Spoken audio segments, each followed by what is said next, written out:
Hi everyone, Anthony Fantano here, internet's busiest music nerd, and this is a review of the new Darkside album, Psychic. Darkside is the musical duo of David Harrington and New York-based electronic music producer Nicolas Jaar, who you may be familiar with if you've been watching the reviews for a while because he has made some of my favorite electronic music of the past few years. I was pretty psyched to listen to this new album, even though maybe I wasn't head over heels for the EP that Darkside dropped on Nicolas Jaar's Clown and Sunset label. But as a duo, Darkside, under the name Darkside, did put out a strangely interesting and oddly creative remix album, a track-for-track remix of the new Daft Punk album, titling it Random Access Memories Memories. And even though the remix album wasn't track-for-track amazing, it said to me at least that Darkside was evolving into something, a project that wasn't afraid to take a risk and just kind of do something a little left field and give fans something a little unexpected. And maybe unexpected sums up a little of the music on this album too. Like I anticipated from Darkside and just from a Nicolas Jaar project in general, I feel like this record in a way fits squarely into that MICROHOUSE wagon. And of course the overall vibe and aesthetic of the sounds on this LP are very nocturnal, they're shadowy. But I think this record takes those characteristics and just turns them in a different direction, while the beats and the grooves on this album are sort of subtle and spacious. There is a pretty overt rock vibe that bleeds through on most of the tracks here. For one, the song Paper Trails, with its percussion, with its guitar lines, as well as its vocals. Paper trails on a Monday. There was a bit of a Doors influence radiating off of this track from the first moment I heard it. And whether the influence is intentionally being shown off or not, it's still a great track. I love the bluesy guitar licks that Dave brings into the fold as the song is building. Nicolas Jaar's vocal phrasing seems very Jim Morrison inspired. Maybe a bit of a Scott Walker vibe in the overt vibrato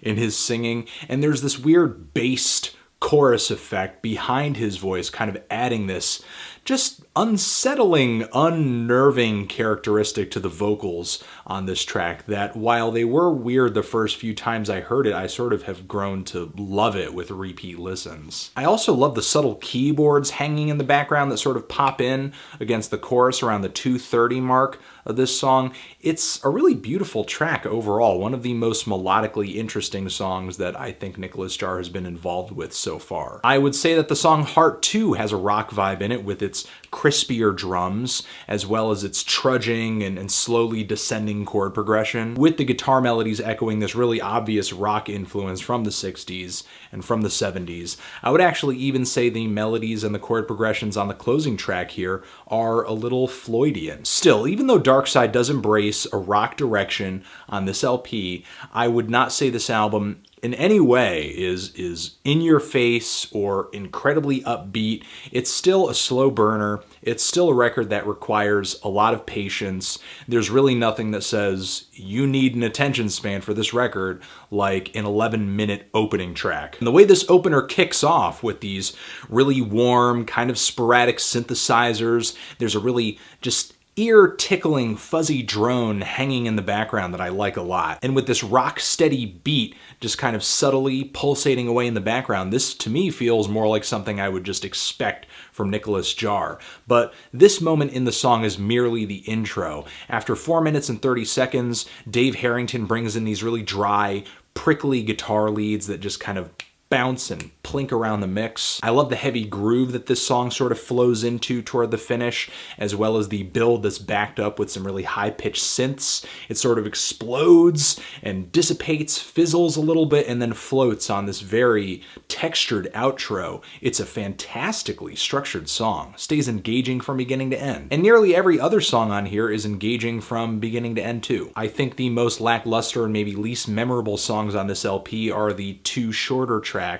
on here that kind of feel like intermissions. Maybe I was looking for a little bit more from the song on Greek Light though. The song does fall just short of 3 minutes, and it's a kind of interesting 3 minutes with these somewhat kitschy keyboards playing a very mournful set of chords, and then these vocals are laid on top, which are incredibly odd. And maybe that's another thing I need to sort of make note of with this record. A lot of tracks on here feature vocals, and many of them are not sung in a very traditional way. To go back to the song Heart, there's a very awkward and strange falsetto over a majority of that track. And the track The Only Shrine I've Ever Seen has these falsettos and maybe some mid-range vocals doubled up on top of each other for a pretty strange listening experience that I actually liked a lot. Also, the watery and very sharp rhythm guitars on this track kind of leave me feeling like Nicolas and David really did take the disco direction that Daft Punk took their new album in